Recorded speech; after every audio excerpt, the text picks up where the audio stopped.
Bonjour. Eh oui. Normalement, c'est la dernière vidéo, c'est celle à laquelle je pense, et que l'autre vidéo que j'ai tournée sort après. Toute cette histoire est compliquée, on verra. Non, je fais une vidéo sur les SCP qui est censée sortir dans pas longtemps, si ma connexion le veut bien. Je vais donc, sur ce maléfique site, vous présenter un SCP. SCP un peu connu, mais pas trop. Qui est-ce que je vais vous présenter? Eh bien, SCP 617, si je ne me trompe pas. Et je suis sûre de m'être trompée. Oh, oui, je me suis bien trompée. Non, pas ça. Non. Le 2. Non, le 1. Ah, je suis pas douée. Oui, donc 617. Tac. 617, donc les Petrock, cailloux de compagnie. Hop là. Donc, bien sûr, c'est moi qui ai dû chercher tout seul ce magnifique SCP. Quand je dis magnifique, c'est pas niveau beauté, hein, clairement. Oui, c'est de face. Et oui, donc, en fait, j'ai trouvé ce SCP, ouais, donc on m'a pas donné d'idée parce que je n'écoute pas. Super. C'est une personne. Ah oui, par contre, je vous avais montré un dossier SCP la dernière fois. Ils sont pas tous très très courts, hein. Il y en a certains qui sont longs. Et encore, ça c'est pas le plus long. Hein. Oui, donc, SCP-617. Je vais essayer de plonger en ambiance, même si... Si, je peux me plonger en ambiance. Je reviens.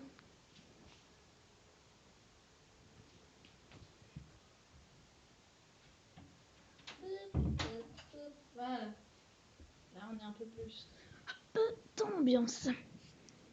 Donc, SCP-617, classe Euclide. Et certains SCP n'ont pas de niveau de menace.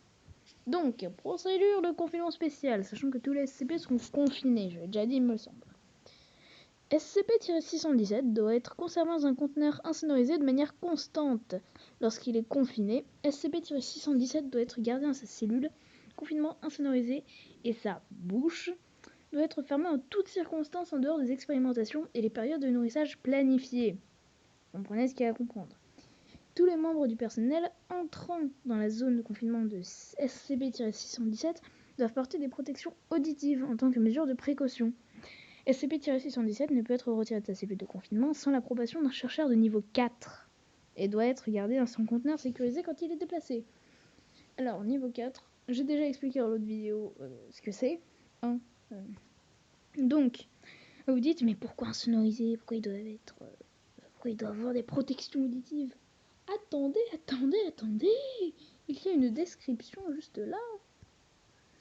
Donc, en cas de brèche de confinement, SCP-617 doit être récupéré par un membre du personnel possédant une protection auditive. Le secteur entier doit être verrouillé et tout le personnel doit chercher minutieusement l'entité jusqu'à ce que celle-ci soit reconfinée. Donc, Euclide, elle peut être nocive. Il faut faire attention. Et brèche de confinement, bon, à mon avis, c'est pas très dur à comprendre, mais je ne l'ai pas expliqué. Brèche de confinement, en gros, c'est si le SCP trouve un moyen de s'échapper. Il faut essayer de le retrouver, quoi. C'est quand même une anomalie, on va pas le laisser à la vue de tout le monde. Donc, description. SCP-617 possède l'apparence d'une grande pierre de granit, à l'exception d'une fermeture éclair parfaitement fonctionnelle sur son côté. Tac, tac, tac, tac, tac. Quand celle-ci est ouverte, on peut constater que SCP-617 possède une bouche avec des dents quasi similaires d'apparence et de structure à des dents humaines. Oui.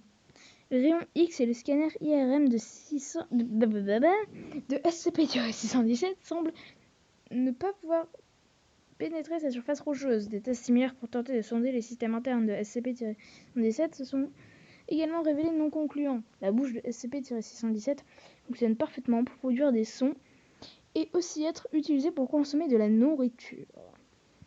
SCP-617 est également capable de mouvements limités, pouvant rouler grâce à sa propre force. La seule chose que j'ai à vous dire, c'est SCP. Cependant, les aspects les plus perturbants de SCP-617 sont ses tendances parasitaires ainsi que sa capacité à influencer le comportement humain.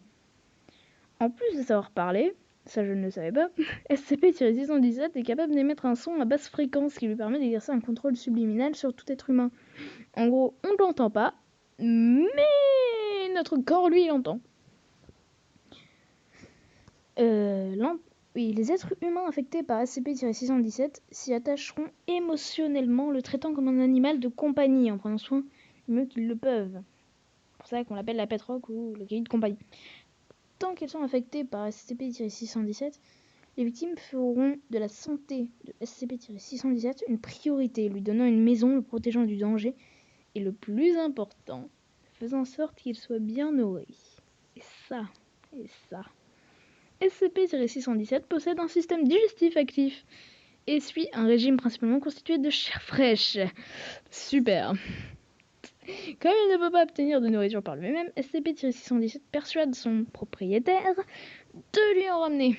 Et oui, son propriétaire. Le propriétaire aura alors recours à tous les moyens possibles pour nourrir SCP-617. Les instances connues démontrent que les propriétaires sont prêts à abattre du bétail et d'autres animaux de compagnie pour nourrir SCP-617. Imaginons. Ah oui, et on arriveront même à assassiner d'autres êtres humains. Situation. Tu es tranquille, t'es chez toi. Tu es avec ta petite copine, hein, et tu es sous l'effet de pet rock. S'il n'y a rien sous la main pour nourrir 617, tu seras prêt de tuer ta partenaire pour le nourrir. Niveau émotion, ça sert à rien. Il t'enlève toute émotion. Dans des situations désespérées, il n'est pas rare que le propriétaire donne à manger des parties de son propre corps pour nourrir SCP-617. Ouais, oui. Le comportement violent et imprévisible exhibé par les propriétaires en cherchant à obtenir de la nourriture est visiblement un effet secondaire de la manipulation subliminale de SCP-617, qui affecte différentes parties du cerveau supposées responsables de la pensée rationnelle. En gros, ta logique, tu la fourres dans la bouche de 617. Je dis ça, j'ai envie de dire 682, mais non. Un jour, je le ferai peut-être, pour les rares personnes qui ne le connaissent pas. Mais un jour, peut-être que je le ferai. Et vous allez voir, il est merveilleux.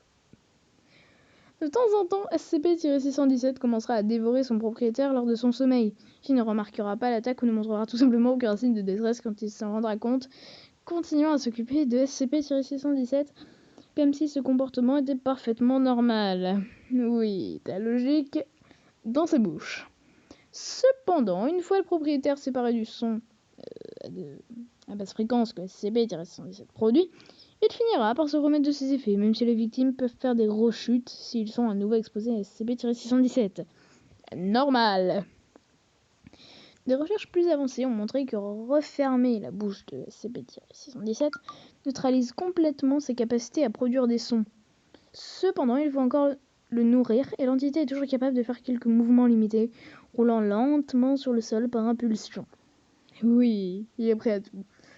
SCP-617 est également conscient, possède une intelligence moyenne et peut communiquer avec le langage humain. Il peut te parler. Néanmoins, au cours de toutes les tentatives de communication, SCP-617 s'est montré incapable ou de mauvaise volonté pour discuter au-delà d'une conversation basique. Il exprimera cependant son désir de se nourrir et de persuader tous les individus à portée de voix de s'en occuper. En conséquence, un test de QI standard est impossible à réaliser. Et oui, on ne peut pas savoir son intelligence exacte. La Fondation a pris connaissance de l'existence de SCP-617 après qu'un schéma ait commencé à se dégager d'une série de meurtres, toutes les victimes ayant été partiellement dévorées. La Fondation s'est impliquée dans l'enquête et a réussi à traquer le suspect. Donc là, ces petits carrés là que vous voyez, c'est des choses qui ont été rajoutées pour cacher certaines informations. Par exemple, là c'est le nom du tueur entre guillemets. Jusqu'à son domicile, durant l'opération, voir le rapport post-action 617, les pouvoirs persuasifs de SCP-617 furent découverts et celui-ci fut confiné avec succès. Sachant que ce sont les creepypastas, c'est les gens qui l'écrivent, calmez-vous. à part si chez vous, de loin, vous voyez un SCP-617, courez. Ou trouvez un moyen d'avoir le numéro de la fondation. On ne sait pas comment. Mais si vous voyez ça dans votre jardin, restez pas proche. Et s'il vous voit, vous êtes mort. À mon avis, il a une capacité pour voir des choses. Hein. Donc, comment il mange. Bon, l'agent, rapport post-action 617, l'agent a été envoyé pour appréhender. Voilà. Pour une possible possession de SCP. Toutefois, le contact fut perdu. Une équipe d'intervention armée de la Fondation fut envoyée pour enquêter. Il fut découvert que l'agent, données supprimées, c'est faux, était devenu hostile et avait engagé un combat. Les deux agents furent tués lors de la fusillade qui suivit. L'équipe d'intervention envoyée finit avec 3 blessés. À ce moment, un facteur psychique ou mimétique était suspecté et l'équipe d'intervention a reçu l'ordre de rester en retrait, de former un périmètre défensif. Une inspection à distance de la région a révélé la génération d'un son anormal à basse fréquence. Des membres du personnel de classe D équipés de protection auditive pu récupérer SCP-617 et le contenir avec succès. Je vais expliquer un peu parce que ça, il me semble que je ne l'ai pas dit. Les classes D, ce sont des condamnés à mort qui servent pour les expériences de la Fondation. Et il se peut que des fois ils soient utilisés pour reconfiner des SCP s'il y a eu une brèche de confinement. Les analyses de la maison suite à sa mort révèlent qu'il était en possession de SCP-617 depuis au moins 6 mois. Durant cette période, il avait systématiquement noué SCP-617 avec sa collection d'animaux de compagnie, les découpant lentement alors qu'ils étaient encore vivants. Quand il n'y eut plus aucun animal, passa aux humains, commençant la série de meurtres qui firent l'objet d'une enquête. L'autopsie révéla un certain nombre de morsures humaines sur son corps, qu'elle manquait 2 doigts, 6 orteils et environ 6 onces de traces de morsures correspondent parfaitement, de chair manquante. Les analyses dentaires démontrèrent que les traces de morsures correspondaient parfaitement à celles des dents de SCP-617. Les autopsies des victimes du meurtrier ont corroboré les capacités de SCP-617. À ce jour, la Fondation ignore depuis combien de temps SCP-617 existe, ou s'il existe d'autres instances. Une emphase toute particulière doit être mise sur l'analyse des affaires de meurtre en série impliquant la cannibalisation de cadavres, ainsi que les comportements sociopathiques similaires. Addendum 1. Depuis l'acquisition de SCP-617, 2 autres instances furent découvertes et confinées. La Fondation possède maintenant SCP-617-1, SCP-617-2 et SCP-617-3 sous confinement. Les 3 SCP ont été mis dans la même cellule pour observer des comportements tels que la reproduction, la communication et la compétition. Note administrative. Suite aux récents événements, tous les tests avec SCP-617 sont dorénavant limités au sujet de tests humains et aux formes de vie non conscientes uniquement. Signé l'O5. On ne sait pas lequel O5. Il y a 13 O5. Et à chaque fois, donc, ils ont un numéro O5 nanana, O5 nanana. Voilà, c'était la petite présentation de SCP-617. Qui est, je trouve que ce SCP est très intéressant. J'en ferai d'autres si c'est pas mal. Si ça vous plaît, on va dire. Vous me direz. Et je verrai si j'ai besoin de changer quelque chose. Par exemple, ma manière de parler, si je dois plus être dans l'ambiance. Ou alors si je dois faire des explications, je les explique à la fin. Je verrai un peu tout ça. Et bon, j'espère que cette petite présentation de SCP-617 vous a plu. Et sur ce, je vous dis au revoir.